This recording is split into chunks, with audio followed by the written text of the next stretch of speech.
ils prendront en route et puis il y a encore une session prévue demain. Alors, bon, l'idée, hein, bonjour à tous.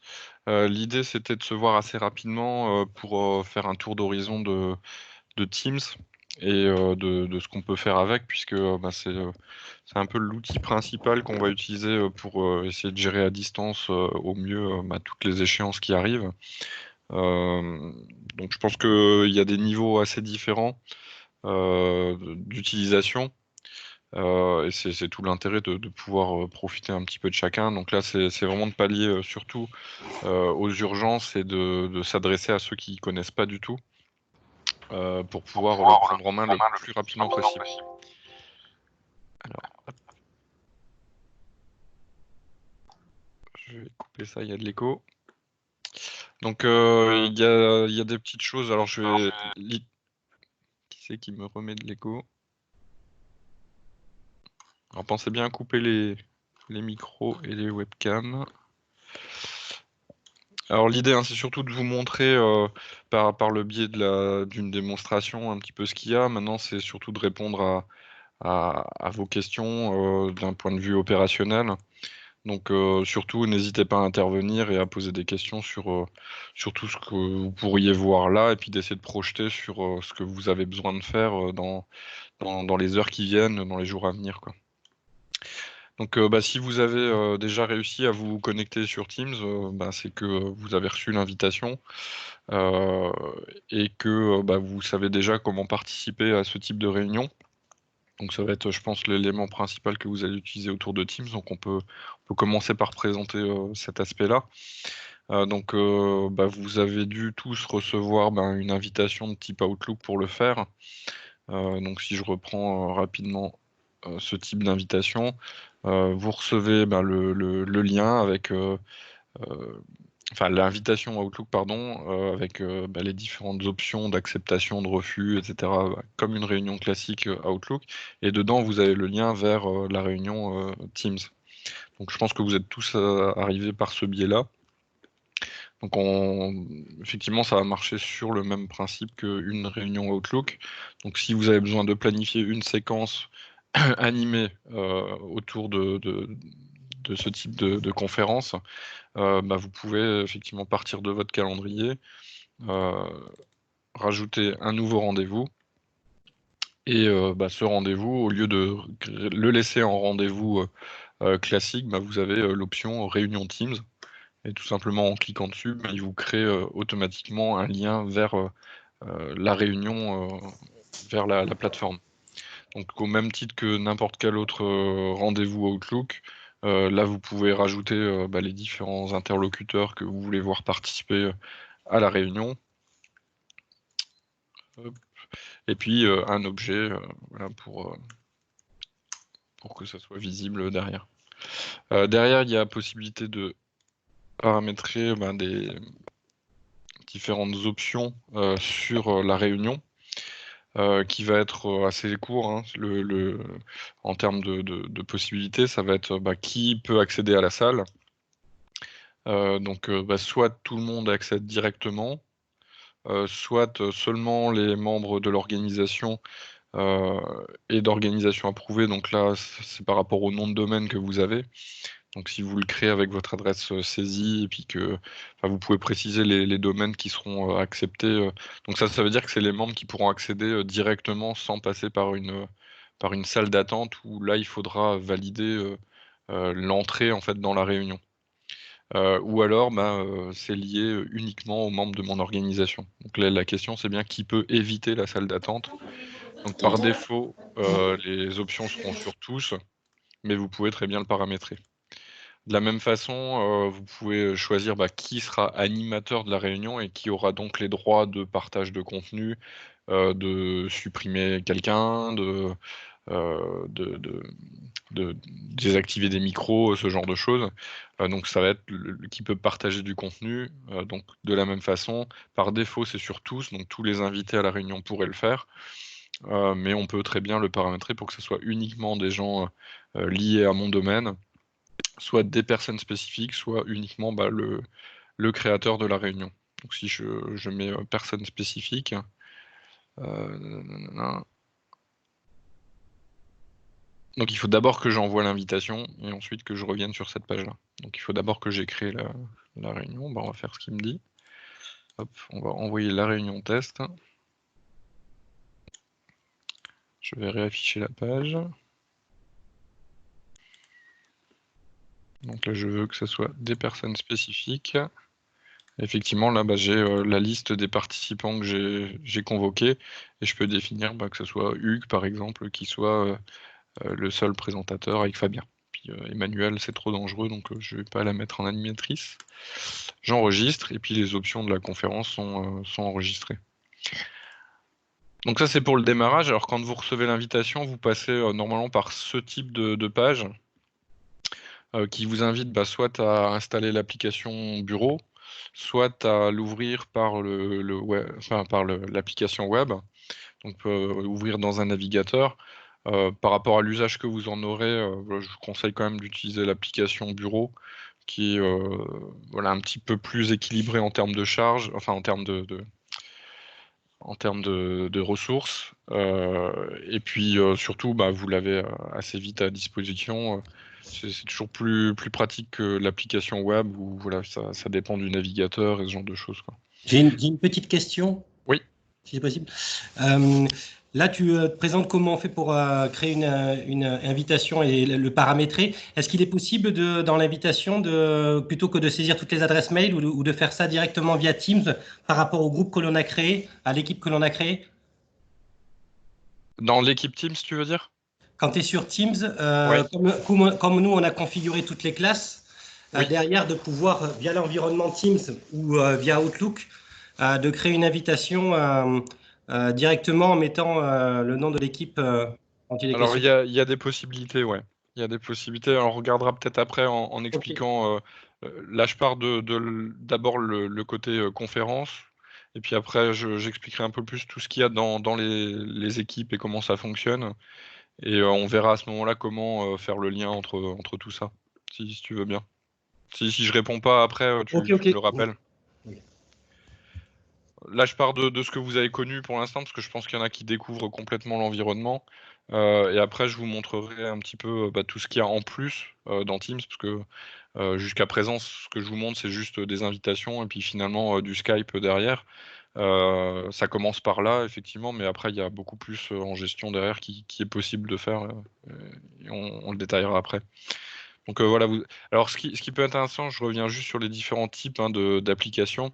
L'application web, elle peut être intéressante si maintenant vous faites intervenir quelqu'un de l'extérieur, un intervenant qui n'a pas l'outil et puis qui va juste venir une fois pour faire le truc.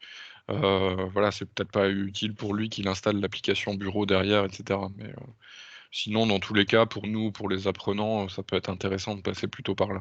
Mais bon, il n'y a rien, il y a pas de contre-indication, hein, ça va fonctionner aussi, que ce soit l'un ou l'autre. Alors sur la plateforme, une fois que vous êtes connecté, vous avez vu l'interface où vous êtes. Donc vous avez surtout une vue logiquement sur les différents webcams et puis ça prend la main sur la personne qui parle, donc ça l'affiche un petit peu plus. Dans la mesure du possible, vous allez l'utiliser très peu la webcam. Parce que déjà, voilà, c'est pas forcément pertinent, c'est pas forcément très, très intéressant pour tout le monde. Et puis vous aurez plutôt du contenu à partager, des choses à montrer, un support, des choses comme ça. Donc on verra comment faire. Et puis en termes de ressources, voilà, c'est plutôt intéressant de laisser toutes les ressources de l'outil et de la connexion derrière pour que pour que ça soit fluide en termes de qualité audio et de contenu qu'on va partager. Donc la page, elle va se présenter comme ça. Je pense que vous avez tous la même vue chez vous, alors sauf que vous voyez ma petite fenêtre au milieu, donc ça va être le contenu qui va être partagé. On va voir qu'on peut le partager de différentes façons et différentes choses. Alors il y a des petites choses qu'on va pouvoir afficher aussi. Ça va être par exemple la liste des participants. Donc qui est sur ce petit logo avec les bonhommes tout à droite. Donc à droite, évidemment, c'est pour raccrocher, hein. Appuyez pas tout de suite. Maintenant, vous-même de votre côté, vous pouvez faire afficher ou masquer les participants pour pour le voir de votre côté. Donc vous avez l'ensemble des participants qui sont connectés actuellement. En dessous, vous avez la liste des autres invités qui étaient là. Enfin, vous avez différentes cartographies des personnes qui étaient invitées à la réunion. Vous avez une petite option là intéressante que j'avais pas vu forcément qui est ici aussi. En tant qu'animateur, vous pouvez désactiver tous les micros par défaut.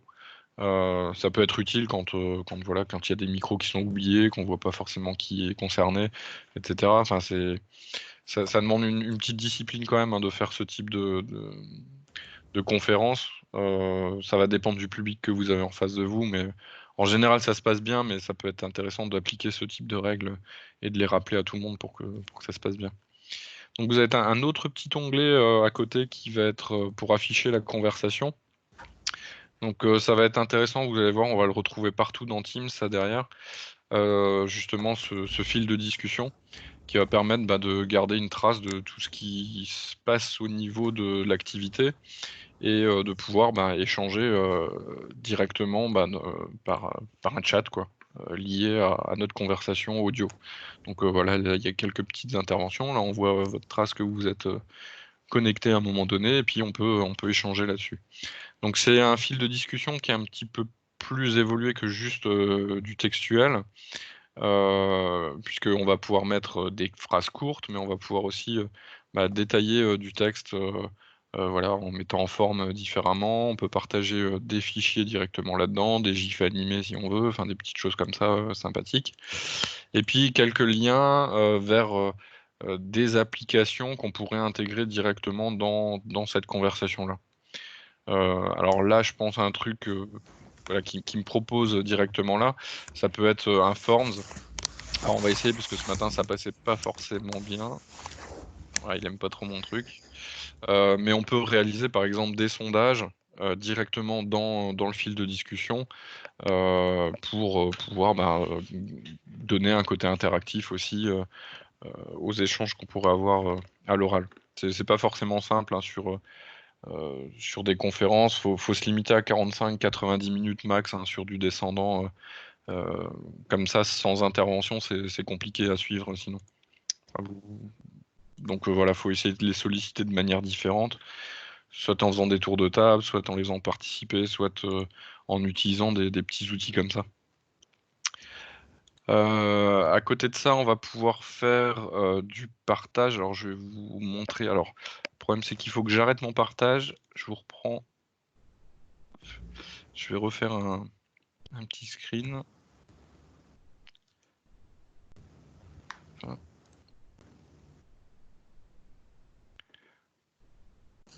Voilà, comme ça vous allez. Donc, comme vous êtes animateur, hein, vous avez la visibilité de ce qui se fait quand vous cliquez sur partager. Hop. Donc vous avez le partage, c'est ce petit symbole avec le carré et la flèche vers le bas, qui vous permet d'accéder à différents types d'éléments que vous voulez montrer à l'ensemble de la communauté. Donc vous pouvez partager de manière globale du coup votre bureau. Donc là vous voyez que j'ai deux écrans parce que j'ai un écran étendu. Donc vous pouvez choisir de partager tout ce qui va se passer sur l'un ou l'autre des écrans, soit sur les fenêtres. Là j'ai plusieurs applications qui sont ouvertes. Donc on peut lui dire tu me montreras que ce qui se passe sur Teams par exemple, si je sélectionne cette option-là, ou peut-être Outlook là que j'ai en bas. Vous avez soit des contenus type PowerPoint.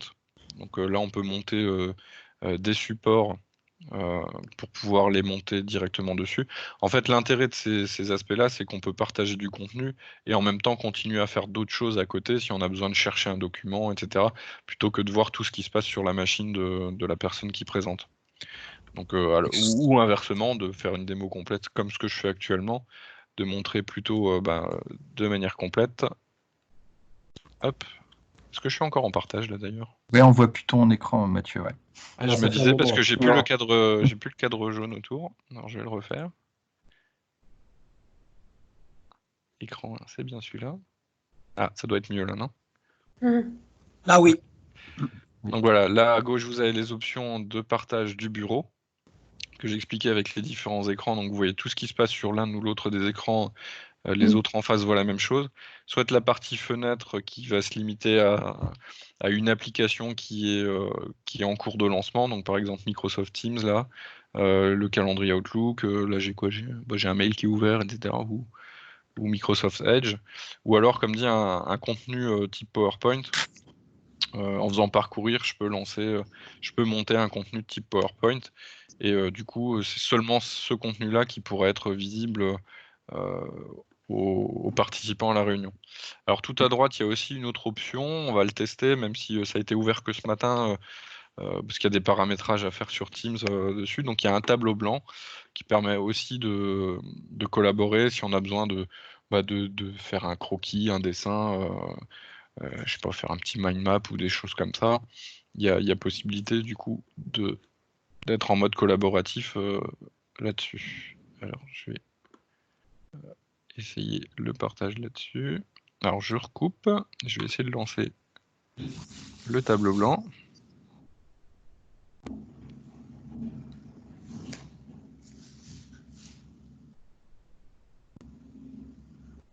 Ah ben voilà, on y est. Du coup, logiquement, on est tous dessus, et comme on est tous en animateur, on peut tous dessiner dessus. Voilà, donc on peut s'amuser à écrire des choses. C'est en train de charger. Ah oui, bah là, du coup, ça...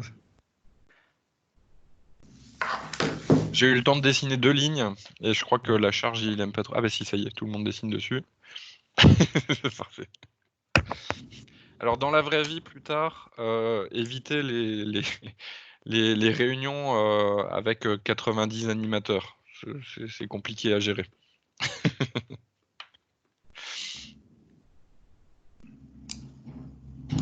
Alors voilà, c'est des petites choses qu'on peut faire. Donc après, on peut exporter l'image quand vous allez dans les paramètres. Vous pouvez rajouter des commentaires et ce genre de choses. Ça peut être intéressant plutôt que d'avoir juste du partage de texte. Là, t'as pas trop de texte. Hein. Non. Si, il y a des choses il y a des signatures. Il y a du saisie. Alors, je vais récupérer le partage. Hop. Alors, est-ce que ça marche si je reprends ça? Mathieu, est-ce que tu peux représenter rapidement comment tu as accès là justement aux options de la réunion pour justement mettre en animateur et etc. Ouais. Alors, c'est dans la création Outlook de la réunion. Alors attends, je vais prendre celle que j'ai créée tout à l'heure.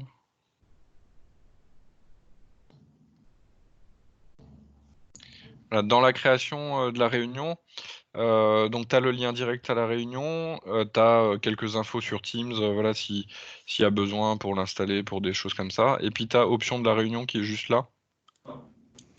Bah super, j'avais pas vu en fait. Et quand tu vas dans les options, bah, c'est là qui peut présenter. Et là, tu peux choisir. Sinon, tu peux agir sur... Mathieu, elle peut agir sur la liste participants aussi, non? Oui, alors une fois que la réunion elle est lancée, donc là, quand j'affiche les différents participants qui sont là, hop, je peux accéder à quelques options sur les personnes. Donc je peux le supprimer carrément, je peux l'épingler, alors je sais pas exactement ce qu'il fait avec, il doit le mettre de côté dans un truc, ou alors je peux le désigner là comme participant, parce qu'actuellement il est animateur. Donc si je fais comme ça, hop. Ah bah Jean-Baptiste là du coup, je sais plus où il apparaît, j'espère que je l'ai pas viré complètement. Parce qu'il me l'a réorganisé. Je suis toujours là. Voilà, mais t'es plus animateur. Voilà, il est en bas là, dans participants. Si vous voyez la liste, il y a l'ensemble des présentateurs qui sont là, et dans les participants, on va retrouver Jean-Baptiste. Ça veut dire que par défaut, tout le monde est présentateur. C'est dans la création de la réunion, dans les options de la réunion, qu'on va le définir. Oups, je vais peut-être pas le rouvrir 4 fois. Donc là, soit donc en haut à droite, tu peux plus désactiver tous les micros. Ouais, mais ça n'empêche pas de prendre le contrôle en fait, si le désactiver les micros. C'est-à-dire que là, ils peuvent prendre le contrôle de l'écran pour afficher un PPT ou que ce soit n'importe quel présentateur. Ouais, c'est ça, ouais. Donc c'est là, hein, dans les options. de la réunion dans qui peut présenter. Par défaut, c'est sur tous. Tous les invités à la réunion sont présentateurs, mais on peut préciser des personnes ou juste les membres de l'organisation, etc. D'accord. Mathieu, j'ai une question. Oui. Oussama, donc je vois que tu as lancé un enregistrement au démarrage. Comment tu as fait? Oui, je vais présenter ça aussi. Okay. Ouais. Je suis observé. Alors je vais le remettre en présentateur parce que sinon il va m'en vouloir. Hop. Alors, donc il y a le système de partage, on l'a vu. Après, il y a quelques options. Alors oui, on n'est pas passé dessus tout à l'heure. Quand vous vous êtes connecté au démarrage de la réunion, il a dû vous mettre une petite fenêtre avec les paramètres audio à utiliser pour la conférence. C'est assez important pour que ça fonctionne bien. Alors ça peut être modifiable après derrière, mais notamment quand vous avez un casque, quand vous avez un écran qui permet avec des haut-parleurs, etc., plus, je sais pas, votre PC portable qui génère du son aussi, il faut bien lui préciser quel périphérique il doit utiliser pour sortir le son. Voilà, par exemple, pour que ça sorte dans votre casque plutôt que sur les haut-parleurs, ou ça dépend de l'organisation que vous voulez faire, quoi. Et de la même façon, le micro, si vous avez le micro de votre casque, ou si vous avez le micro de votre webcam, c'est pareil, ça c'est quelque chose que vous pouvez choisir, mais ça peut jouer sur la qualité du son. Voilà, si vous avez un casque micro, vérifiez bien que c'est par là que ça passe, plutôt que par la webcam ou ce genre de choses, quoi. Ça vous permettra de mieux gérer le son qui est pris. Voilà, sur une webcam, c'est beaucoup plus ouvert et du coup, on entend beaucoup les sons environnants. Sur un casque, ça passe quand même beaucoup mieux. Puis de la même façon, je pense que vous n'aurez pas plus qu'une webcam autour de vous, mais c'est gérable aussi. On peut choisir lequel va servir à gérer tout ça. Alors dans la pratique, on l'a vécu. Ce qu'il faut, c'est essayer d'avoir l'ensemble qui soit déjà connecté au moment où vous allez rejoindre la réunion. Si vous intégrez votre casque a posteriori, c'est pas sûr qu'il apparaisse dans la liste et que ça le prenne en compte, etc. Donc si ça fonctionne pas, je vous le dis à vous, alors je pense que ça passe assez bien pour des étudiants qui vont découvrir le truc, qui vont rencontrer la difficulté pour la première fois, qui se disent mon micro il marche pas, etc. Ça peut venir juste de ça, quoi, tout simplement. Qui pensent bien à activer et puis à brancher leur micro avant de se connecter à la réunion. Alors la réunion, elle existe tout le long tant qu'il y a du participant dedans et même après. Ça veut dire que là, même si, d'ailleurs je crois que c'est Morgane qui avait créé le lien de la réunion, il n'a pas besoin d'être dans la réunion pour pouvoir faire qu'elle existe. Et puis de la même façon, si je me déconnecte ou j'étais pas le premier, il y avait du monde avant aussi déjà dessus, donc elle existe de toute façon de fait. Il n'y a pas forcément, c'est pas forcément lié à un utilisateur derrière. D'ailleurs, ça va être intéressant. Oui, pardon. La question, si jamais du coup là c'est intéressant ce que tu dis, si jamais on organise une réunion avec une promo, autant l'organiser sur toute la journée et puis les gens se connectent ou se déconnectent à la réunion?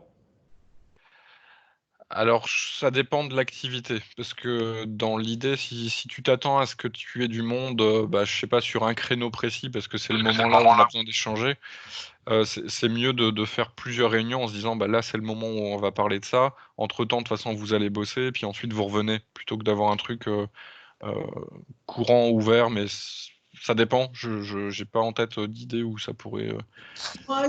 Mathieu, oui. Sur les deux derniers séminaires, c'est Isabelle Carado qui parle. Oui. Sur les deux derniers séminaires que j'ai organisés, pas avec Time Meeting, mais avec Skype, la solution dont parlait Daniel, qui était d'avoir un canal standard, une invitation pour toute la journée, où tout le monde se retrouvait à des heures précises, a mieux fonctionné. Ah oui, ça peut marcher, ça, ouais, tout à fait, ouais. Parce que oui. J'ai fait les deux, en fait, sur le séminaire FIFC de décembre. J'avais fait pareil, des réunions pour chaque atelier et chaque moment où le groupe se retrouvait en grand groupe. Et en fait, c'était un peu confusionnant pour les collègues. Et le deuxième séminaire MS que j'ai fait, où il y avait une invitation standard c'était 2 jours, pour les 2 jours où tout le monde se retrouvait en grand groupe, ça a été bien apprécié. Alors, je ne sais pas si on peut Si, non, mais tu as raison. Après, c'est toute une question d'organisation pour s'assurer que les gens viennent bien aux heures qui sont attendues, quoi.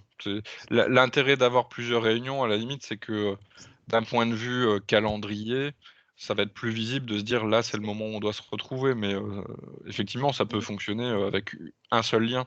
D'ailleurs, je vais juste vous montrer un truc intéressant. J'ai une toute petite question. Je voulais juste savoir, est-ce qu'on peut inviter des intervenants qui seraient chez eux et qui n'ont pas un mail saisi? Oui, ça fonctionne sur les invitations de ce type-là. Merci. Ouais. J'ai une question aussi. Par exemple, si c'est moi qui ai créé la réunion, je ne suis pas obligée de me connecter là pour que ça marche? Non. D'accord, non, ok. Tout à fait.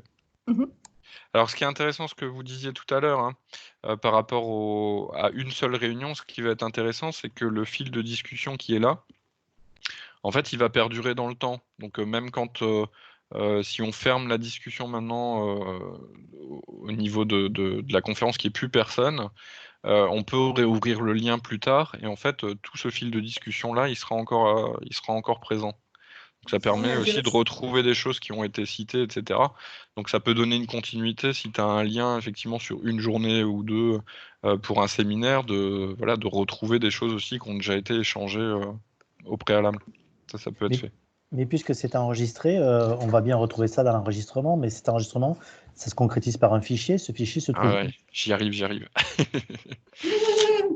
Donc l'enregistrement, l'enregistrement, vous l'avez ici, là. Alors je vais pas appuyer dessus pour vous le montrer, mais vous avez, alors l'option il change juste une fois que j'ai appuyé dessus.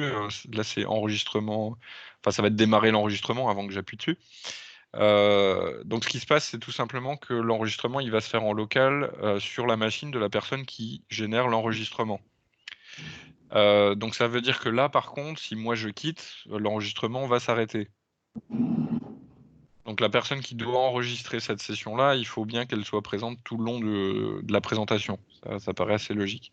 Après, par rapport au dossier d'enregistrement, donc par défaut, il va le mettre donc, sur le poste en local donc, de la personne qui le fait, dans un dossier enregistrement link, dans vidéo ou enfin dans mes documents vidéo, enregistrement link, quelque chose comme ça. Là, vous avez par exemple l'enregistrement qu'on avait fait sur l'évaluation de l'implication, qui se retrouve dans un fichier dans ce dossier-là. Donc c'est un fichier, je crois que c'est du MP4, enfin c'est un fichier vidéo qui peut être lu facilement après derrière sur n'importe quel support. Mais par contre, effectivement, il faudra le monter sur sur le support où on veut le diffuser, que ce soit sur Moodle, que ce soit sur un OneDrive derrière. Là, ça va dépendre de ce qu'on veut faire avec. Une question, Christine, Aix-en-Provence. Donc, nous, en tant que pilote, on va lancer les invitations, que ce soit à nos promos et aux apprenants. Lorsque le cours va se terminer, par exemple, à différentes pauses, et qu'on veut ensuite reprendre, on reclique simplement sur le lien, c'est bien cela? Ouais, le lien est permanent après. Ouais. D'accord. Et toute la conversation, du moment que c'est nous, pilotes, qui avons lancé l'invitation, elle s'enregistrera, bien qu'on n'assiste pas à tout le cours. Alors, pour enregistrer, il faut faire démarrer l'enregistrement ici. Oui. Si tu veux vraiment tout enregistrer ce qui se passe dessus. Ce qui va être conservé d'office, ça va être la partie discussion là dans le chat. Oui. Qui celle-là, comme dit, reste a posteriori. Tu peux rejoindre la conférence plus tard toute seule sur le lien et tout ça sera encore présent. Conversion. Et quand on va lancer, si on va avoir plusieurs promos en parallèle, donc il y aura 2-3 enregistrements qui vont s'effectuer là aussi en parallèle. Ça dépend, peut-être que tout n'aura pas besoin d'être enregistré. Ça va dépendre de ce qu'on veut faire avec aussi. Si ça va être juste une animation, je sais pas, une phase de check, une phase d'aller ou de lancement, peut-être que ça, tu n'as pas besoin de l'enregistrer. Maintenant, si tu as besoin c'est plutôt une conférence, une ressource qui a besoin d'être diffusée derrière, là, ça va être intéressant de le faire. D'accord, très bien. Merci. Parce que les supports, tout ça, on va pouvoir le partager de toute façon, hein, que ce soit comme un cours traditionnel, on pourra mettre les supports en diffusion autrement. Mais est-ce que les discussions et tout ce qui a été échangé là-dessus a besoin d'être fait à chaque fois? C'est pas sûr. Oui, d'accord. Oui. Comme c'est l'inconnu pour l'instant. Merci. Ouais. Mathieu, si on veut un canal unique pour la journée et on veut enregistrer qu'au moment où on a effectivement un meeting en grand groupe, on peut faire autant d'enregistrements qu'on veut, ils ne vont pas s'écraser? Alors là, c'est une bonne question, je l'ai jamais fait. Est-ce qu'il y a une heure de début, heure de fin, ou ça serait intéressant parce que Alors, normalement, non, hein, parce que ce sont des fichiers séparés, effectivement, qui sont nommés par le nom de la réunion et la date. Oui, mais on est sur la date l'idée avec l'heure. Il y a l'heure dessus. Ouais, donc en théorie, c'est des fichiers séparés à chaque fois. D'accord. 14h13, ouais, possible, ouais. À confirmer, ouais, effectivement. Sur cette partie enregistrement, on est bon? Alors tout l'environnement là, hein, c'est si vous avez déjà utilisé Skype, je vous apprends pas grand-chose, hein, c'est un peu le même fonctionnement. Alors il se trouve que avec l'expérience, tout ce qui est gestion des micros, tout ça, ça passe mieux sur Teams. Enfin, on a eu moins de soucis, mais finalement c'est un module Skype, hein, qui est intégré dans Teams.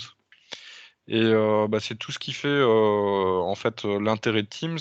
Ça va être le fait de centraliser un certain nombre de ressources autour d'échanges et de discussions, comme cette conversation qui va être liée à tout ce qu'on peut faire, quoi. Mais de base, voilà, là c'est rien de plus, hein. Si vous voulez juste faire de la conférence et des choses comme ça, on a fait le tour là. Vous avez tout ce qu'il faut pour le faire. Alors, du coup, oui, bonjour Martine à Lyon. J'ai une question par rapport à ça. Est-ce que, en l'état actuel au moins, je ne sais pas si tu m'entends? Oui, très bien. Ouais, d'accord. Est-ce qu'en l'état actuel, il ne serait pas plus, je mets entre guillemets, simple finalement de passer par le biais de l'invitation Outlook Teams que de créer carrément sur Teams les équipes, les canaux? Parce que j'ai du mal, parce que je ne l'ai jamais utilisé préalablement et que j'étais grenouillée ce matin dedans, j'ai du mal à avoir ce que va être la valeur ajoutée en fait de créer les équipes, les canaux, tenant compte du fait qu'en plus, j'ai pas pu finaliser par exemple mes canaux qui deviennent pour moi finalement des modules, des sessions, parce que les adresses mail de certains intervenants ne sont pas reconnues ou admises. Ouais, on va présenter tout ça, toute cette partie-là. D'accord. Et puis je vais te montrer un peu 2-3 exemples. Alors la plus-value, hein, par rapport à ce type de réunion, c'est que on va surtout pouvoir faciliter les échanges un peu plus directs. C'est-à-dire que le mail, ça donne pas une proximité en fait vis-à-vis des gens. Même si nous on a peut-être plus l'habitude encore que les nouvelles générations de l'utilisation du mail, mais voilà, c'est pas de l'information directe et c'est pas de l'information consommable normalement. Enfin, ça peut devenir ça, mais tout ça. Mais là, on va pouvoir centraliser un certain nombre de choses et d'être éventuellement plus réactif et puis échanger. Si j'ai un étudiant qui me pose une question sur une thématique, je suis pas obligé de le retransférer à l'ensemble de la promo derrière si ça concerne l'ensemble. Puis l'information du mail. Ouais, je me suis mal exprimée, j'ai du mal à m'exprimer. En fait, je faisais bien sûr, je parlais pas des mails, je parlais en fait le fait de pouvoir par Teams lancer une invitation, un audio, enfin etc., une conférence telle que tu nous le présentes depuis tout à l'heure. En fait, c'était ça ma question. Entre ça, qui est assez simple en fait d'accès aujourd'hui, parce qu'on lance ça extrêmement simplement, et plutôt passer par tout le process, on va dire, ou le protocole d'aller créer vraiment une équipe, donc une promo, de créer des canaux par session, etc. Si tu veux juste faire de la conférence, t'as pas forcément besoin d'avoir de la création d'équipe et ce genre de choses, hein. On est bien d'accord, hein. Alors en fait, c'est vraiment le sens de ma question. Ouais, là. Et je voulais savoir ce que m'apporterait de plus le fait de passer justement par la création d'équipes, de canaux. Ouais, je vais vous présenter un peu tout ce qu'il y a là-dedans. Donc effectivement, on en a vu la partie plutôt conférence. Donc après, là, vous avez un certain menu à gauche qui vous présente des grosses portions voilà, de regroupement, on va dire, de ce que ça représente. Donc on va commencer par l'équipe, parce qu'effectivement, Teams, comme son nom l'indique, c'est le principe quoi, d'être regroupé autour d'équipes. Donc les équipes, vous allez les voir ici. Donc chaque ligne, ça va être une équipe. Et puis dans les équipes, vous allez avoir des sous-lignes là qui vont être les canaux. Donc ça c'est pour la terminologie. Dans chaque canal, vous allez avoir une structure avec un fil de discussion comme celle qu'on a pu voir au niveau de la conférence, et puis différents onglets qui vont permettre de catégoriser les choses ou de donner des applications voilà, pour enrichir en fait tout le contenu qu'on a ici. Donc ça, c'est pour la structure globale de ce que c'est une équipe. Donc une équipe, après, ce qu'on va faire, c'est qu'on va regrouper des gens sur un certain nombre d'activités. Donc ça peut être, voilà, là par exemple, c'est celui de l'année dernière, mais on avait fait une équipe de pilotage au niveau de notre truc. Donc on avait fait un Teams autour de ça. À côté de ça, on avait des équipes pour chacune des promotions là qu'on partageait avec les étudiants. Donc ça va être le sens de l'équipe, ça va être ça, déjà d'essayer de voir, de regrouper des informations et des échanges sur des groupes de travail qui ont un intérêt à être regroupés, on va dire ça comme ça. Donc après, il y a quelques nuances après dans une équipe, puisqu'on va pouvoir évidemment gérer l'équipe, heureusement. Donc on va pouvoir intégrer des gens de différents horizons, alors avec certaines contraintes. Puisqu'effectivement, de base, Teams s'intègre dans la suite Office.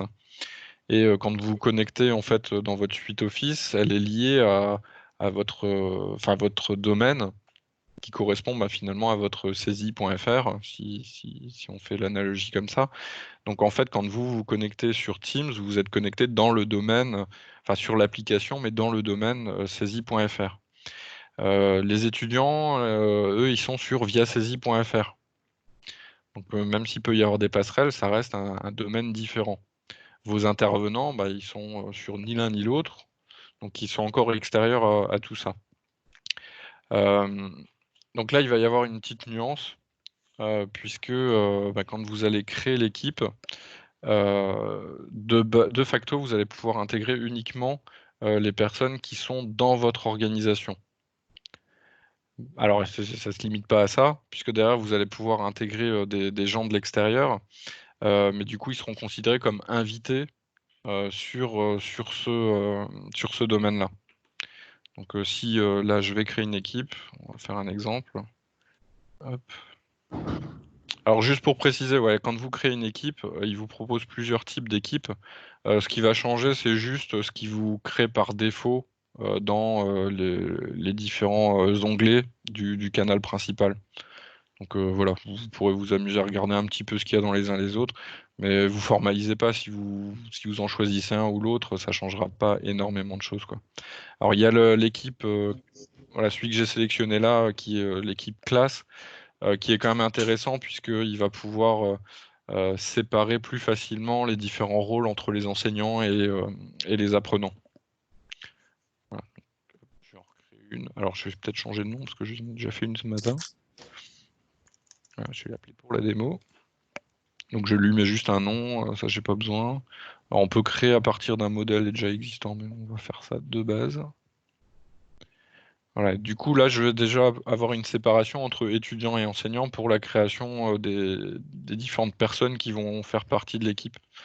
Donc là si je commence, donc c'est lié à notre domaine, hein, donc si je commence à écrire, il va me proposer les gens qui appartiennent en fait au domaine et qui peuvent accéder. Donc vous voyez que là j'ai juste tapé le S et il me propose Fabien Serrurier en normal, j'ai envie de dire, puisque il apparaît comme ça.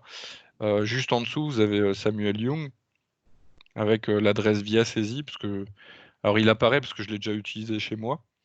mais il met tout de suite entre parenthèses invité, puisqu'il ne fait pas partie par défaut du domaine.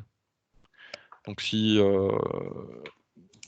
vous rajoutez vos différents interlocuteurs, vous allez taper leur adresse mail là-dedans. Et derrière, lui, il va vérifier que ça appartient bien à un domaine Microsoft et il va automatiquement le mettre en mode invité derrière. On peut mettre le code analytique directement. Alors, non, moi ça n'a pas marché, j'ai essayé. Ouais, il y avait Ça la n'a pas marché question pour ce moi matin. non plus. Ouais. Ouais. Ça n'a pas marché pour moi non plus. Hein. Donc non. Ok, merci. Alors par contre, ce qui est faisable, on voulait vérifier avec Hugues encore ce matin, mais on n'a pas eu le temps de le faire. Si on pouvait faire une extraction, un peu comme sur la réunion. C'est vrai que ça, on n'a pas présenté non plus. Parce qu'au même titre que là, hein, quand vous faites les invitations pour une réunion derrière, vous devez les... Alors, on a eu les 2 sons ce matin. Il y en a qui visiblement l'ont fait par le code analytique. Je parle des invitations Outlook. Hein. Et c'est passé, et pour d'autres, c'est pas passé. Donc, dans le doute, faites-le plutôt individuel, les inscriptions à la réunion. Alors, il y a une vidéo qui tourne, on vous la mettra à disposition, hein, qui vous explique comment faire cette création de réunion, qui reprend juste ça en 3 minutes. Et elle vous fait référence à justement une requête Bora qui permet d'extraire la liste des personnes d'une réunion, de récupérer leur adresse mail facilement, du coup, comme ça. Et puis, vous pouvez le mettre directement dans l'invitation Outlook qu'il faut, quoi. Et ça, on voulait vérifier si on pouvait l'intégrer aussi directement dans cette liste-là pour faciliter la saisie, quoi. Maintenant, ça, vous allez prendre le temps au début de le faire, hein, mais une fois que vos équipes elles sont créées, vous n'aurez plus besoin d'y retoucher non plus. Donc ça peut... Alors, excuse-moi, je peux? Oui, je t'en prie. Du coup, je reviens sur ce que j'évoquais tout à l'heure. Moi, quand j'ai donc créé mes équipes et les différents canaux, et bien là, j'ai l'adresse de au moins de 2 intervenants qui ne sont pas passés. Alors, j'ai bien compris l'histoire des domaines, ou pas des domaines, mais pour le coup, est-ce que j'ai moyen de biaiser? Comment procéder pour le coup là? Ouais, mais on en a parlé ce matin, parce qu'on a fait une session ce matin et on vous a relevé le problème. Normalement, ça, c'est réglable dans les configurations du Teams par rapport à notre organisation. Donc, on va remonter ça à la DSI pour voir si c'est faisable. D'accord. Donc, on a eu un retour de Willem et non, c'est pas faisable. Ah, pas super. D'accord. Moi, j'avais des problèmes ce matin et j'ai fait juste réessayer et ça marchait après. Donc, je sais pas. Avec un mail extérieur, tu veux dire? Ouais. Oui, parfois, il faut réessayer, effectivement. D'accord. En fait, j'ai essayé 2 fois. Je vais réessayer également cet après-midi, mais pour le coup, c'est vraiment une situation complètement bloquante. À un moment donné, ça ne me sert à rien de poursuivre dans la création de mes équipes, de mes canaux, si là, je ne peux pas permettre à l'intervenant, pour le coup, d'avoir son espace pour intervenir. Ça dépend. Alors là, on va voir l'intérêt des équipes, hein, parce que, comme tu me le disais tout à l'heure, si lui, il va juste être là pour participer à des conférences, il n'a pas besoin d'appartenir à une équipe. Parce que l'interaction, elle va être limitée avec les étudiants, finalement, sa session de conférence. Ouais, donc ça suffirait finalement. Ça pourrait suffire, il n'a pas forcément besoin d'apparaître là-dedans. D'accord. Et puis pour les intervenants extérieurs, j'ai eu les précisions, c'est qu'il faut qu'ils aient un compte Microsoft Live en fait. Donc si leur adresse n'est pas connue par Microsoft, on ne peut pas l'ajouter. Donc normalement, quand on leur envoie une invitation pour une réunion, la première fois qu'ils se connectent, il leur dit une vidéo qui est fournie par le support de façon qui explique ça. Mais effectivement, la première fois qu'il se connecte, il va créer son compte live en fait associé à son adresse email habituelle, qui va lui permettre du coup après d'accéder et puis pour nous qu'il soit reconnu dans le système Microsoft Teams. D'accord. Ouais. Bon. Alors. Mais ce que tu dis là, ça se fait en automatique? L'intervenant a quelque chose à faire ou pas? En fait, il doit recevoir les consignes par mail. C'est ça. Dit, en fait, j'ai une adresse Gmail. Donc lui, il reçoit l'invitation par rapport à cette adresse Gmail. Et en fait, tu lui demandes de créer un compte Microsoft finalement qui sera associé à son adresse Gmail. Et comment on fait ça? Bah, lui, il reçoit les indications en fait dans son invitation. Directement. Ouais. Ok. Après, si lui, il a déjà un compte live, oui. Parce qu'on n'est pas les seuls à utiliser ce type de compte, Microsoft, ça fonctionnerait en direct dans ce cas. Ok. Ouais, c'est exactement ça. Merci. Ouais. Alors, ce qui change quand on va créer, par contre, quand on va inviter des étudiants en mode invité, c'est que quand on va être quand l'étudiant va se connecter, donc avec son petit profil là-haut, il aura le choix soit d'être connecté sur son domaine via saisie, soit en tant qu'invité sur le domaine saisie. Et en fait, selon le choix qu'il aura fait là-dessus, il va voir apparaître les équipes qui correspondent à son domaine via saisie ou les équipes qui correspondent à son domaine invité saisie. Donc c'est un peu contraignant pour lui s'il l'utilise aussi en dehors pour créer ses équipes, etc. avec ses collègues éventuellement. Mais ça se fait. Enfin, à l'époque, je le faisais aussi un peu comme ça.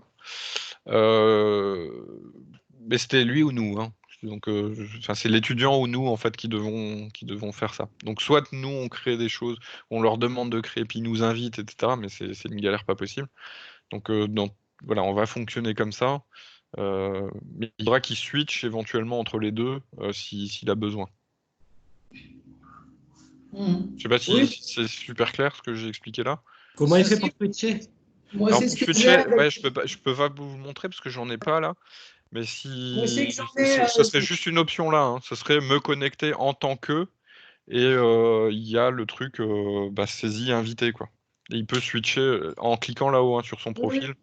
Là-haut, tu peux avoir j'ai ça avec la CGE et j'ai deux espaces et je switch là où tu as ton image. Ouais, c'est juste là. Hein. Ouais.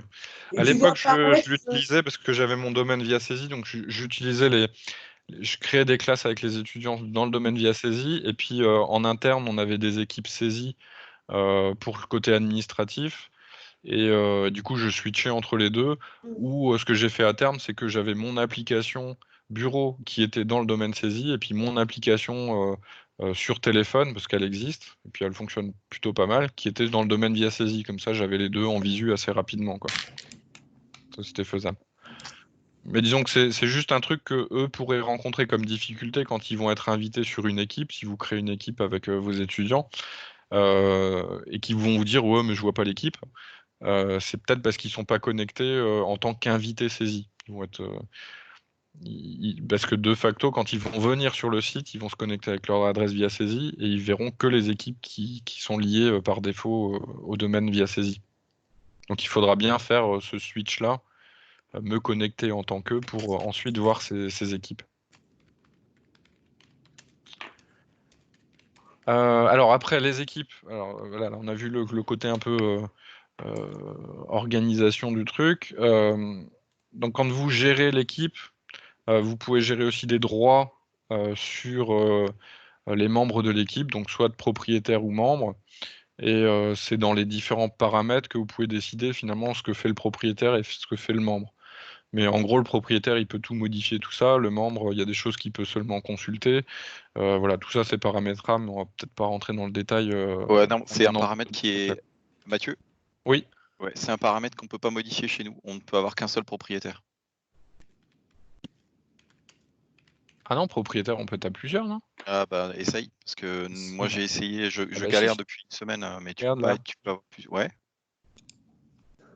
Regarde, on est tous propriétaires là. Ah bah le problème c'est que oui, quand tu as des enseignants-chercheurs, des Fab Lab managers, etc. Mais quand tu as des invités simples, tu peux pas leur donner de droit. Ah, pour les invités, oui, tu as raison. Oui, pour les invités, tu as tout à fait raison. Donc quand on est plusieurs pilotes ou un ingénieur ou ça marche parce que tu peux leur donner des rôles, mais les invités, ils ont juste le rôle d'être invités. Oui, exact. Ouais. Il n'y a pas de style d'équipe qui permettrait de donner un rôle aux invités? Je crois que ça s'est bridé. Hein. En fait, d'après ce que j'ai eu comme information, c'est qu'on n'a pas souscrit à une version Team Premium et qu'on est limité du côté administration à seulement ce genre de paramètres. D'accord. Okay. Vous verrez qu'après, on peut chanter des choses voilà, pour quand même avoir un fonctionnement sans que ça soit trop pénible. En passant par éventuellement des liens vers un drive, vers des choses extérieures comme ça, sur lesquelles ils pourraient avoir les droits aussi, quoi. Ça, c'est faisable. Donc là, par défaut, hein, là, j'ai créé mon équipe là, pour la démo, là en bas. Il me crée un canal général, et puis il me crée dans ce canal déjà des onglets voilà, qui existent. Donc on a le publication qui va être notre discussion, comme on a vu tout à l'heure. Un onglet fichier, pardon, qui va être un espace de partage, donc c'est un OneDrive qui est derrière, où on peut déposer des fichiers, et puis voilà, il y a déjà quelqu'un qui pose des choses. Bravo. Donc il y a ça. Donc on peut directement, dans le fil de discussion, hein, comme dit, on peut mettre du texte. On peut mettre du texte enrichi, donc avec le petit onglet qui est là. Qui permet de rajouter des choses, voilà, c'est plus visible. Puis là, mettre du texte un peu plus enrichi, on peut le surligner, on peut faire des trucs de fou. Et puis on peut monter des fichiers aussi voilà, directement. Alors celui-là est peut-être gros. Je vais prendre un plus petit. Mathieu ? C'est moi, hop. Oui, j'ai une petite question, c'est Alexandra de Montpellier, je suis désolée de t'interrompre. J'ai des élèves qui sont, parce que j'ai fait mes groupes et ils sont déjà un peu dessus là. Et j'ai un groupe d'élèves qui n'arrivent pas à accéder à l'équipe que j'ai faite. Ils me racontent, c'est une histoire de paramétrage en tant que saisie ou invité, justement. Il me semble que tu en as parlé, mais je n'avais pas encore eu ce problème. Et donc, du coup, je n'arrive plus à faire le lien entre ce que tu as dit. Pour paramétrer un peu leur profil, je crois que tu as expliqué ce matin, il y a une manip à faire. Alors, ils n'ont pas besoin de paramétrer quoi que ce soit, hein. Quand ils sont connectés, en fait, quand ils vont sur leur profil tout en haut, là, oui. Il faut qu'ils sélectionnent se connecter en tant qu'invité saisi. Ouais, ok, d'accord. Normalement, s'ils vont là-dessus, ils verront les équipes sur lesquelles tu les as invités. Ok, c'est ça la bonne phrase que je ne retrouvais pas, ouais, très bien. Ouais. Et j'ai une deuxième question, puisque j'y suis là. Ils ont, en consultant les ressources, là, dans le ProSite 5, ils ont du mal à se connecter aux techniques de l'ingénieur. J'ai pas encore creusé, mais je te le livre tel quel. Ils m'ont dit qu'en fait, c'est parce qu'ils n'étaient pas logués depuis l'école. Oui, c'est ça, oui. Ouais, alors c'est ça. En fait, c'est accessible que de l'interne. Voilà, ouais. Et on a fait le nécessaire pour essayer de mettre en ligne les PDF associés. Si on a oublié, il faut vite nous l'indiquer parce que normalement, on a fait le nécessaire. En fait, il existe une procédure. Je vais les faire patienter alors. Il existe une procédure pour que tu puisses les inscrire, pour qu'ils puissent avoir accès à distance. Il faut que tu aies un administrateur qui les inscrive dans le groupe. Et moi, je fais ça pour mes élèves. Donc, il y a plusieurs administrateurs. Normalement, il y en a un par site qui les rattache à saisie. Et dans ce cas-là, depuis l'extérieur, ils y ont accès. Si on peut automatiser, ça nous aidera bien. Ouais. Il faut que tu saches qui est le correspondant dans ton site. Ok. L'administrateur sur le site de Montpellier, je cherche là. Voilà. Et en attendant, de toute façon, on a mis les PDF. Hein. Bon, ok, ça c'est bien. Ils y sont là, à l'instant où tu me parles ? Ouais, là je parle par exemple pour le ProSite 5 des premières années, si c'est ça que tu sous-entends. Oui, c'est à ça que je. Oui, je l'ai mis ce matin à la première heure. Ouais. Ok, génial. Bon, merci beaucoup. Ok. Donc là, voilà, j'ai un fil de discussion qui se fait là. Là, voilà, j'ai pu monter un fichier aussi. C'est-à-dire que tous les gens qui peuvent accéder à ce contenu-là vont pouvoir ouvrir aussi le fichier. Il va apparaître là, il va également être là. Donc je lui ai dit de le mettre dans support de cours. Donc voilà, il a été monté directement là-dessus. Donc tous les gens qui ont les droits de modification et tout sur le fichier pourront y accéder, le modifier, et puis ça sera directement partagé en fait à ce niveau-là. Ensuite, là sur le fil de discussion, ce qu'il faut aussi essayer de faire, c'est de structurer les choses. Je peux très bien répondre ici, voilà, oui, c'est mieux. Sauf que dans l'idée, c'est mieux de répondre à la discussion qui était en cours. Donc d'avoir voilà, ici, c'est encore mieux. Donc ça permet de mieux structurer les échanges. et de mieux voir les choses. Alors si je me suis trompé, voilà, je peux encore accéder au contenu, et puis je peux faire modifier si je fais une grosse faute d'orthographe qui me dérange et que je veux pas voir apparaître, ou alors je peux complètement supprimer le message. Donc il garde une petite trace pendant un moment si je vais encore revenir sur ma décision si je l'ai supprimé par erreur. Et puis sinon, tout simplement, ça apparaîtra plus par la suite, quoi. Alors ce qui est important aussi quand on fait répondre, c'est que quand vous avez, là vous le voyez, j'ai un paquet d'équipes quand même, et que je ne sais pas forcément les choses intéressantes qui sont postées. Donc il y a un système de notification qui est intégré, donc qui déjà met en noir, voilà, quand dans le canal il y a des nouveautés que j'ai pas encore lues. Et puis dans activité qui va regrouper tous les appels, toutes les conversations, toutes les notifications, parce qu'il y a aussi des petites notifications, hein. Je peux mettre un petit like, je peux mettre un petit cœur, voilà, sur mon message.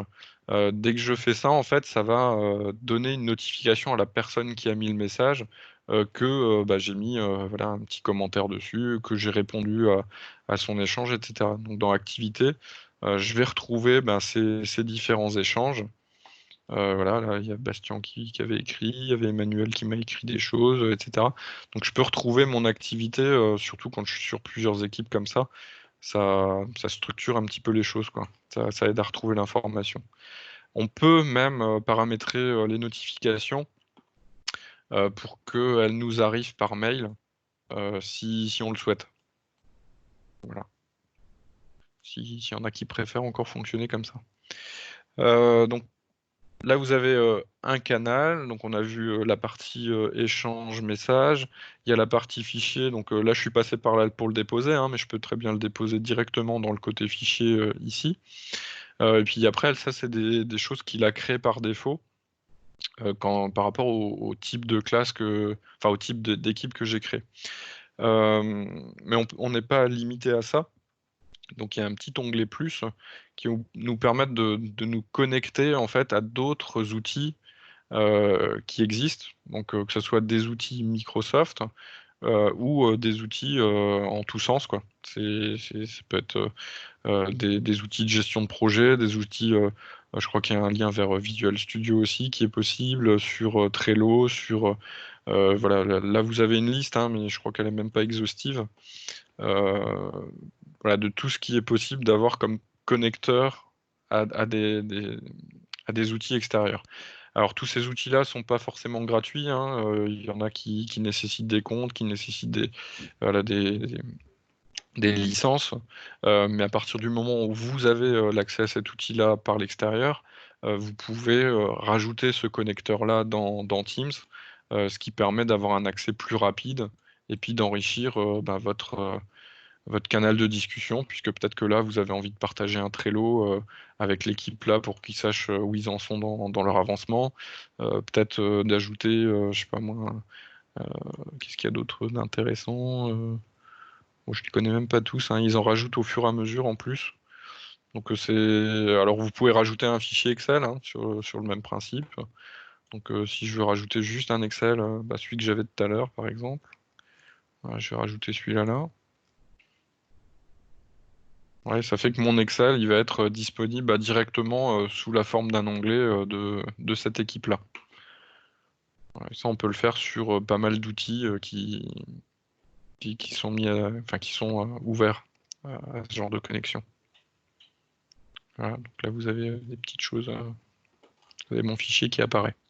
Donc il y a un autre outil qui est assez intéressant là-dessus, ça va être OneNote. Si vous l'utilisez par ailleurs, voilà, là vous avez un bon support au niveau de Teams pour pouvoir l'utiliser. Donc c'est juste un outil de prise de notes, hein, mais qui permet de structurer un peu les choses et qui va gérer des contenus un peu plus évolués que juste du texte aussi. Donc vous pouvez intégrer des bouts de code, vous pouvez intégrer un fichier Excel directement dedans, etc. Donc vous pouvez très bien créer un OneNote là-dessus. On va en publier un là. Donc c'est là où ça va devenir intéressant de pouvoir enrichir en termes d'informations et de voilà, notamment le OneNote, nous on l'utilise essentiellement pour les comptes rendus de réunion, puisque là on va pouvoir créer des pages, on peut les dater, et puis là on va mettre le compte rendu à cette date, etc. Je crois qu'il y a un système d'assignement en plus de tâches, voilà, si on veut.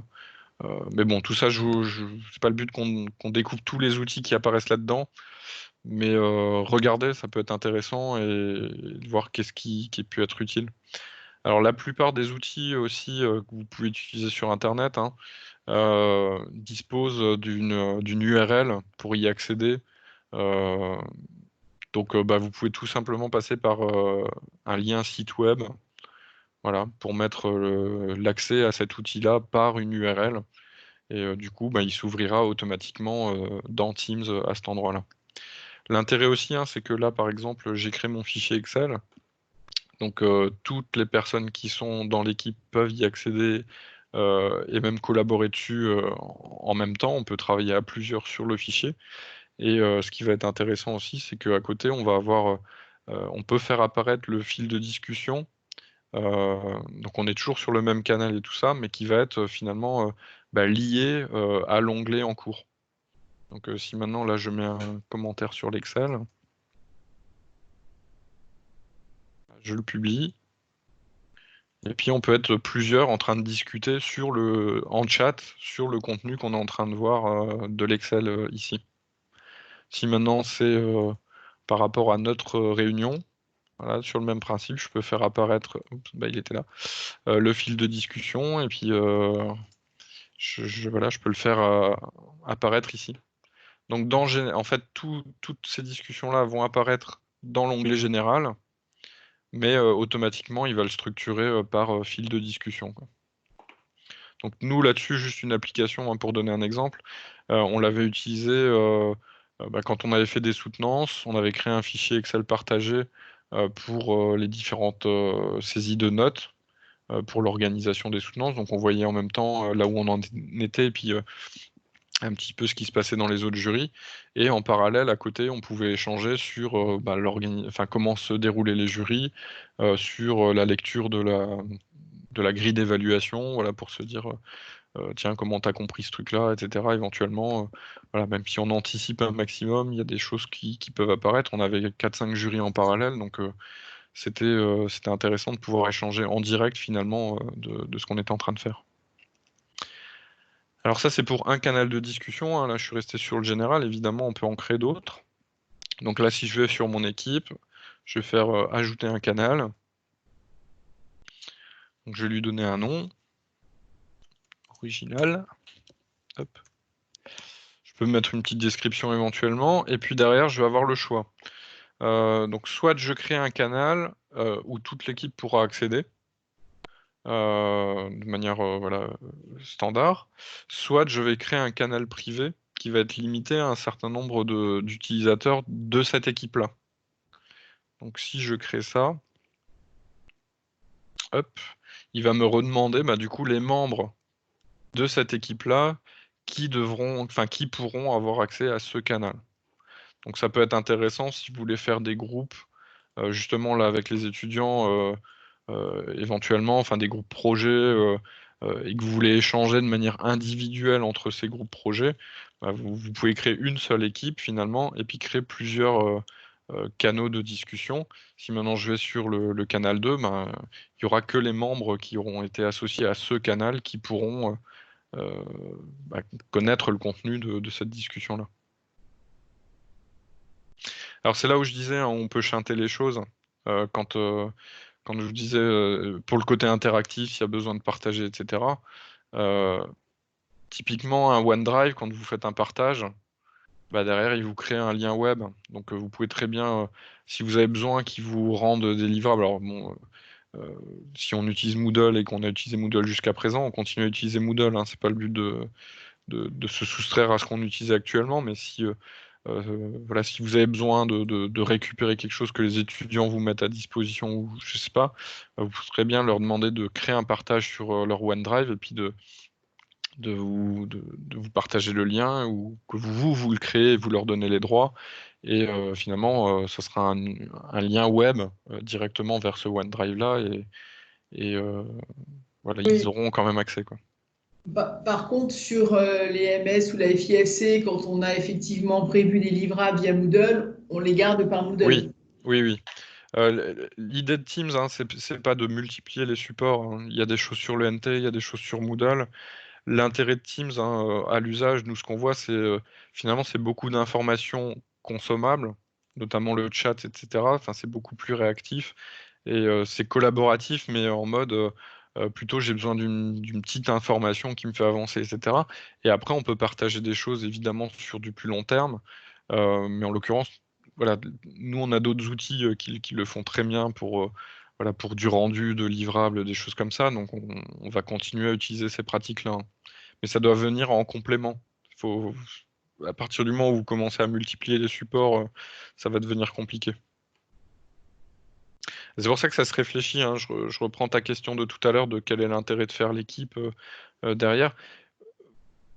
Faut déjà en avoir le sens et de voir qu'est-ce qu'on va mettre dedans et comment on va. Est-ce que j'ai besoin de discuter avec toute une promo, avec des groupes? Qu'est-ce que j'ai besoin de partager avec eux? Voilà, est-ce que j'ai besoin que l'intervenant participe aux échanges de contenu qu'on peut avoir? C'est toutes les questions qui vont faire qu'on va structurer aussi nos équipes d'une certaine manière, qu'on va peut-être en faire plusieurs. Ah, là, vous avez un exemple là, sur ce que j'ai sur mes équipes que j'ai là, hein.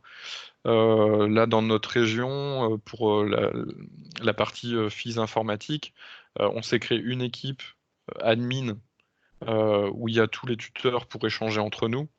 Et puis après, on a créé une équipe par année de formation pour échanger dessus. On aurait pu très bien faire un global et puis faire, je sais pas moi, des canaux privés. Enfin, voilà, on peut l'imaginer de différentes façons, hein. Mais il faut déjà penser à comment on va échanger dessus. Et qu'est-ce qu'on va échanger. Oui, si je reprends l'animation dont on avait parlé avec les MS et la FIFC sur l'organisation d'un temps d'apport, d'un temps de travail collaboratif où ils sont sur des exercices ou sur des études de cas et après partage et restitution, là, on peut utiliser ce que tu nous as montré pour qu'ils y mettent leur livrable sur l'équipe Teams parce que c'est là-dessus qu'on va travailler pour qu'ils présentent. Ouais, éventuellement, ouais. Ça peut être quelque chose d'intéressant. Ouais. Et c'est surtout pour des choses, là on le voit, hein, sur la partie réunion Skype qu'on a là. Si maintenant on se remet en mode réunion, qu'à côté je prends un OneNote pour prendre le compte rendu de notre réunion et que finalement ce OneNote il est dans notre équipe qu'on est en train qu'on a sur Teams, je peux facilement le retrouver et puis c'est direct derrière. Même sur le OneNote, on peut être plusieurs à échanger dessus éventuellement. Enfin, ça, ils vont le faire assez naturellement, hein, dans les moments d'échange. Là, je parle plus PBL dans l'observation, quand on fait une phase d'aller où ils échangent, où ils construisent tout ça. Il y a le scribe. Alors, je ne sais pas comment il va falloir l'appeler. Il y a des mélanges entre scribe et secrétaire, hein, pour le coup. Qui du coup affiche directement les notes qui sont prises. Du coup, les autres peuvent corriger en même temps, voire faire compléter au lieu de que ce soit lui qui écrive tout et qu'il y a quelqu'un qui apporte quelque chose d'intéressant peut-être au retour, c'est qu'il le monte directement dessus. Donc il y a des choses qui se font assez naturellement sur le collaboratif. Ils sont assez surprenants là-dessus. Enfin, eux, ils n'ont pas de soucis, hein, pour y passer, c'est clair. Je pense que même ils vont y trouver un intérêt plus dynamique que attendre que la personne écrive sur son compte rendu ou au tableau pour passer la suite et tout. Là, ils vont être acteurs aussi, ils pourront faire des copier-coller des informations qu'ils ont, le monter sur la plateforme, échanger comme ça, et ça se construit de manière beaucoup plus dynamique.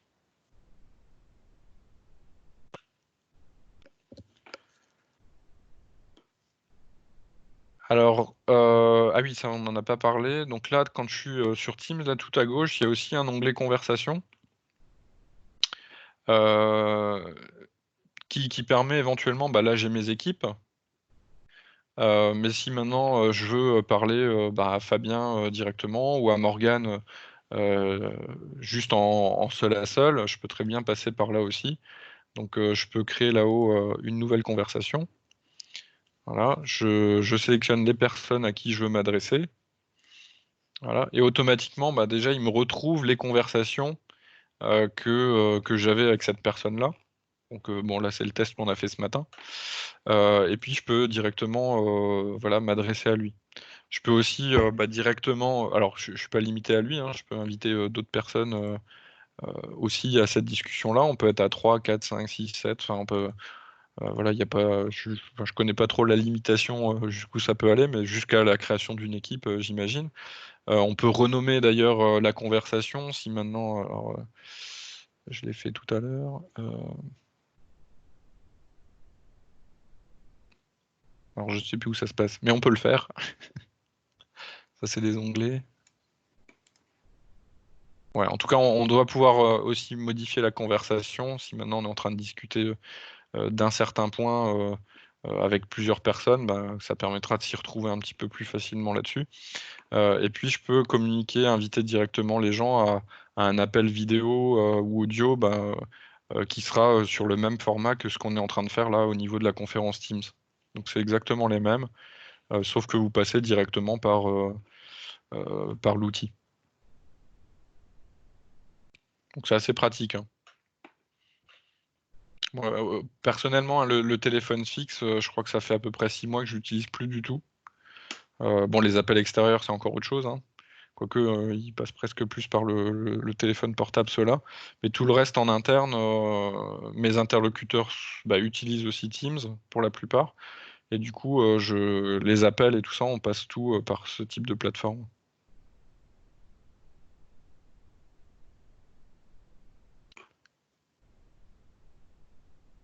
Alors, il y avait aussi la question tout à l'heure pour inviter globalement tout de suite toute une équipe. Alors apparemment, on me l'a montré ce matin parce que je ne l'utilisais pas forcément non plus. Alors en passant par le calendrier, ce qu'on peut faire quand on en crée une, pour ajouter des participants, non c'est là, ajouter un canal. Là, on peut effectivement inviter directement toutes les personnes qui sont inscrites sur un canal à une session d'échange comme ça. Donc ça, c'est faisable. Mathieu? Oui. Quand tu es dans le schéma de discussion d'un canal, tu peux aussi créer ta discussion directement, planifier ton intervention directement dans le canal de discussion. Et à ce moment-là, même les personnes qui n'auraient pas accès à leur messagerie ou leur Outlook ou leur agenda, simplement en allant sur le canal de discussion, pourraient décider de rejoindre la discussion en cours. C'est aussi planifiable comme ça. Alors, tu fais ça où ? Il faut que tu descendes sur ton canal de discussion. Alors, moi, je l'ai, mais il est tronqué par l'écran chez toi. Tu dois avoir. Ouais, tu as la petite caméra. Rejoindre. Donc là, tu vas te voir, normalement. Et là, tu peux dire planifier ma réunion. En dessous. Planifier la réunion. Okay. Voilà, et tu arrives là-dessus et c'est direct. Okay. Voilà. Ouais, ça me et en plus, cette ligne-là, une fois que tu l'as planifiée, elle reste en reminder dans le schéma dans la ligne de discussion du groupe. D'accord. Du canal. Super. Mathieu, on peut rajouter un intervenant extérieur à partir de ce moment-là aussi, dans la réunion? Je ne savais pas qu'on pouvait le faire à partir de là. Non, c'est une question, je ne sais pas. Tu peux le faire à ce moment-là, il n'y a pas de problème. Ok. Faut toujours qu'il y ait un compte Microsoft Live, quoi. L'intervenant extérieur. Oui. Il faut qu'il ait un compte mail qui soit relié à un compte Teams. Yes. D'accord. Qu'est-ce que j'ai pas présenté encore par rapport à tout ça? Bon, après, il y a d'autres applications, hein, comme dit, qui sont liées, qui peuvent être intégrées. C'est pas forcément le but de cette présentation-là. Là, l'idée, c'est vraiment de pouvoir avoir la prise en main le plus rapidement possible sur tout ça, que vous ayez l'idée de tout ce qu'on peut faire avec. L'outil principal, ça va vraiment être pour l'instant la partie conf. Mais la partie équipe, hein, avec vos promos, ça peut vraiment avoir une plus-value pour les échanges au quotidien. Voilà, quand vous avez une promo qui est identifiée, que vous avez des choses que vous pouvez leur envoyer, c'est plus facile à retrouver l'information par ce biais-là aussi que dans les mails. Ça permet de structurer un petit peu plus les choses que dans les mails, en tout cas. puis ça donne un côté beaucoup plus direct avec l'étudiant. Parce que là, on peut parler Enfin, il y a plusieurs niveaux, à toute l'équipe, à une partie de l'équipe, en individuel avec les conversations directes. C'est assez riche en termes de type d'échange. Et puis comme dit, on a des notifications, on a des choses qui nous permettent de finalement pas rater des choses qui seraient importantes pour nous, quoi.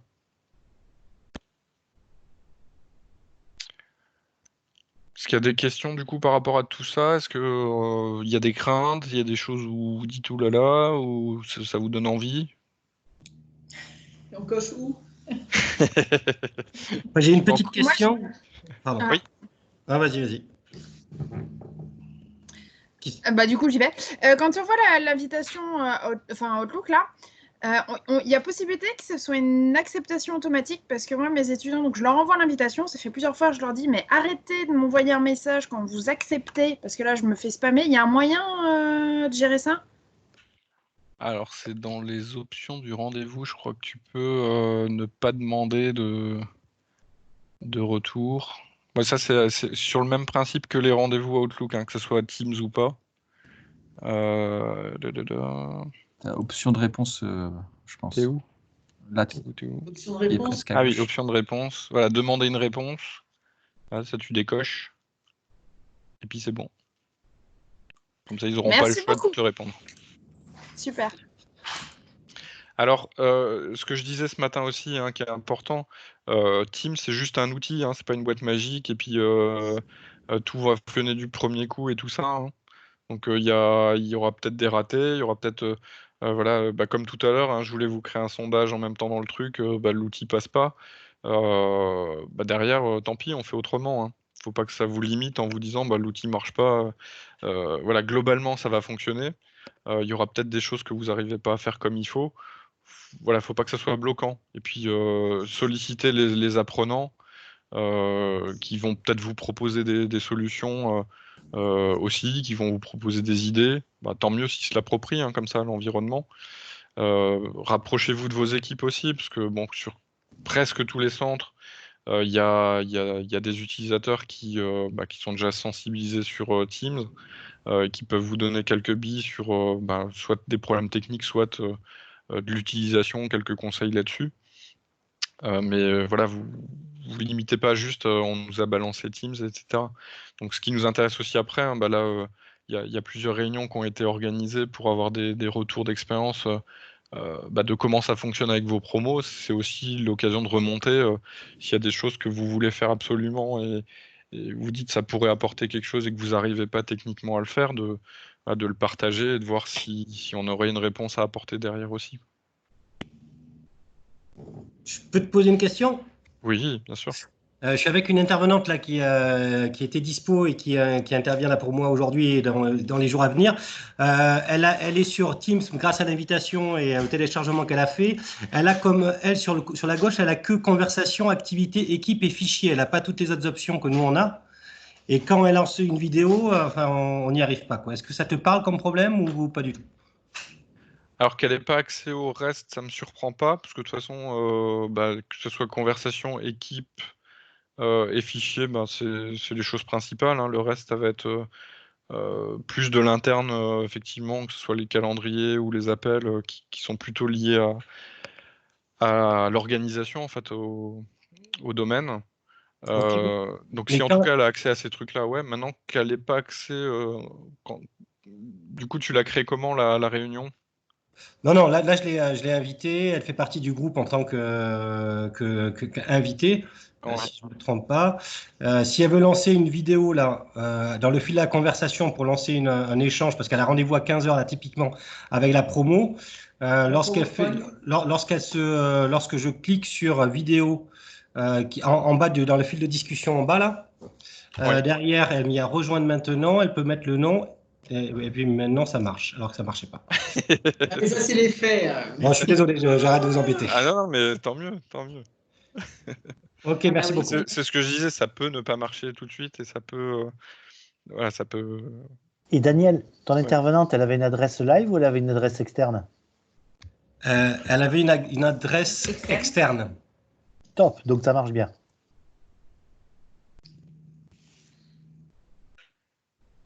Dans le fil de discussion, j'ai mis une petite vidéo avec le lien vers la vidéo pour comment inviter un intervenant extérieur qui était fourni par le support de la DSI. On va centraliser toutes les ressources et tous les supports qui tournent sur Teams et on va tout mettre sur Moodle Corp.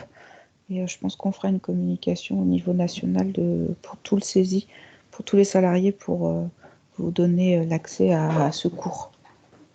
Il y a pas mal de documentation qui existe déjà. Il y a eu des communications en région aussi par rapport à l'outil qui sont très bien d'ailleurs. On va faire le tri sur ce qui est déjà proposé et puis ce qui nous paraît pertinent dans l'immédiat. L'idée, c'est pas de noyer non plus avec tout ce qu'il y a, mais il y a beaucoup de petites formations entre guillemets de 3-4 minutes qui sont ciblées sur maintenant je veux créer une réunion. Vous avez tout un détail, ce que je vous ai montré un peu en live, mais du coup de manière plus posée, vous pouvez le prendre à votre rythme et puis tester en même temps, etc. Mais bon, c'était important qu'on puisse le voir ensemble et répondre aux premières questions en direct. Il y a effectivement le support qui a une base de connaissances qui est déjà bien fournie là-dessus aussi et qui est structurée. Il y a le support Microsoft qui présente l'outil Teams, qui se sépare aussi sur tout ce qu'on peut faire, etc. dessus, qui est plutôt accessible aussi. Enfin, c'est pas violent. Et au moins, vous piochez ce que vous avez besoin pour monter le truc. Et on va mettre déjà nous les essentiels aussi par rapport à notre situation actuelle, que vous pourrez retrouver, je pense, dans la communication de demain au plus tard, on mettra ça, quoi. Oui, pour les MS et LC, moi j'avais fait une équipe justement où je mets les éléments que je peux vous donner, l'enregistrement des réunions qu'on a pu faire. C'est une possibilité aussi. J'ai commencé comme ça. Après, une fois que ça sera structuré, peut-être que je supprimerai des choses, mais au début, c'était l'idée de pouvoir tout de suite communiquer vers tout le monde et donner un même niveau d'information. Ouais, tout à fait. Ouais. Faut pas avoir peur de se lancer dans la création des équipes, d'essayer de structurer les choses. De toute façon, ça vient à l'usage, que vous vous rendez compte que ça pourrait fonctionner mieux comme ça, comme ça.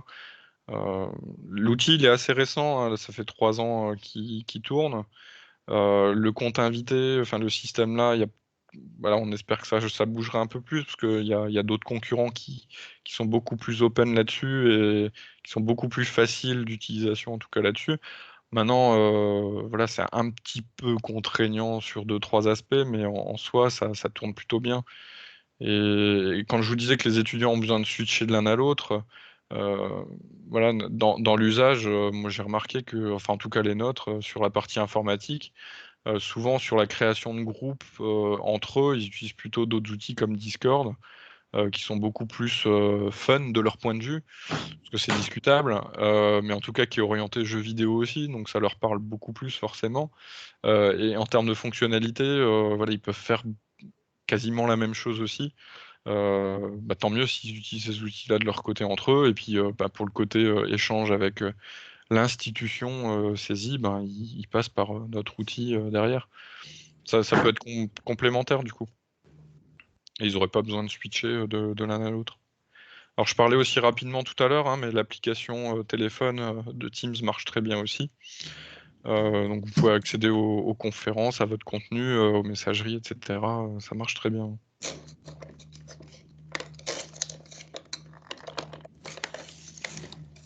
Est-ce qu'il y avait encore des questions, d'autres choses où vous vous dites tiens, ce truc-là, j'imagine pas comment ça peut marcher ou comment je peux le mettre en place?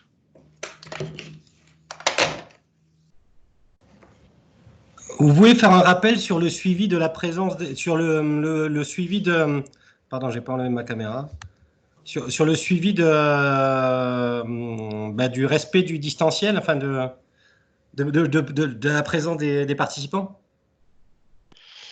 Alors, de ce que j'ai vu, parce que j'ai pas eu toutes les indications là-dessus, c'est qu'apparemment, alors je sais pas si l'information était la même sur tous les centres, mais j'ai cru voir passer pour nous qu'on demandait à prendre un screen finalement sur les moments d'échange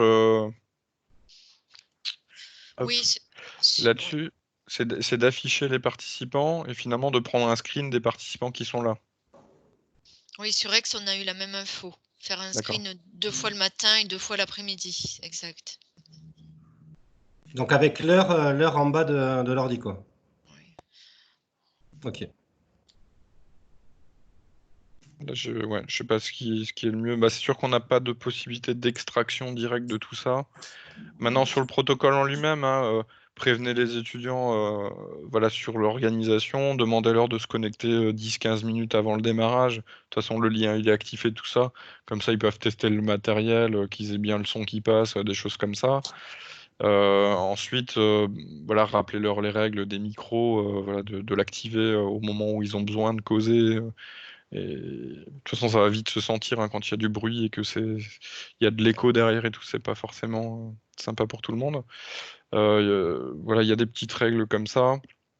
Vous pouvez très bien leur demander au tout démarrage, très rapidement, de checker, voilà, juste en un mot, de dire bah oui, je suis présent pour tester le micro quoi, en même temps et puis pour s'assurer qu'ils sont bien là.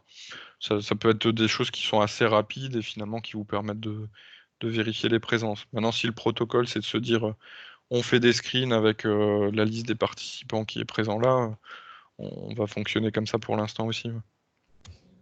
On ne peut pas extraire la conversation de la réunion qui dit qui se connecte à quel moment et qui sort et qui quitte et qui revient.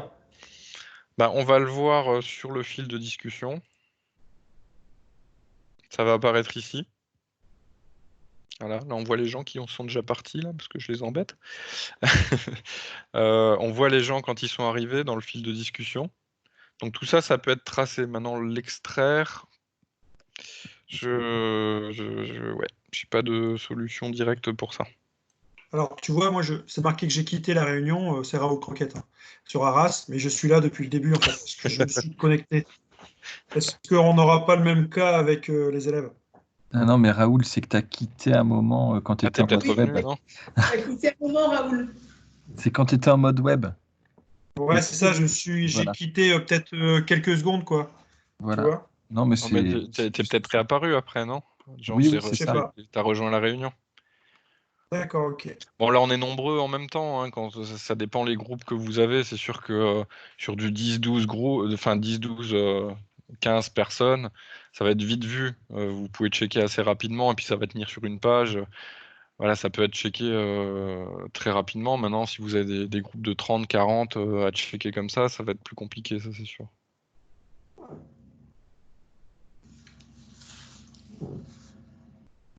Merci beaucoup. Tant pis. Ce qu'on disait tout à l'heure ce matin aussi, faut voir si c'est faisable. Mais pourquoi pas demander à l'assistante qu'elle soit présente au démarrage de la réunion pour cette partie-là, juste de check des présents, et puis oui. Pourquoi pas. Hein. Oui, moi, un des conseils, c'était effectivement d'essayer de faire en sorte d'avoir une feuille d'émargement qu'on renseigne en début et en fin. Ça rejoint le coup des screens, en fait. Mais oui, ça sera des preuves qu'il faudra garder, effectivement, pour pouvoir acter qu'il y a eu tant d'heures en distanciel. Ouais. Est-ce qu'il y avait d'autres questions ?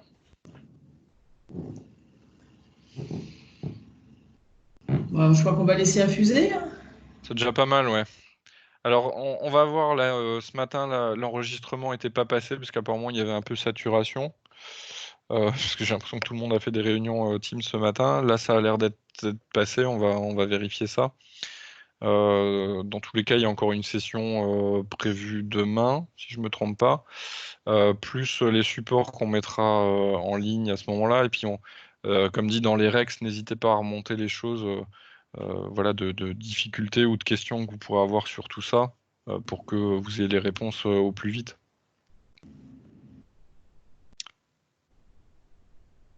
Très bien. Merci à vous en tout cas. Bon courage, bonne continuation. Merci à toi. Merci. Merci, bon courage à tout le monde. Bon courage. Ouais, bon courage. Merci beaucoup, Mathieu. Salut. À tout à l'heure. Merci beaucoup.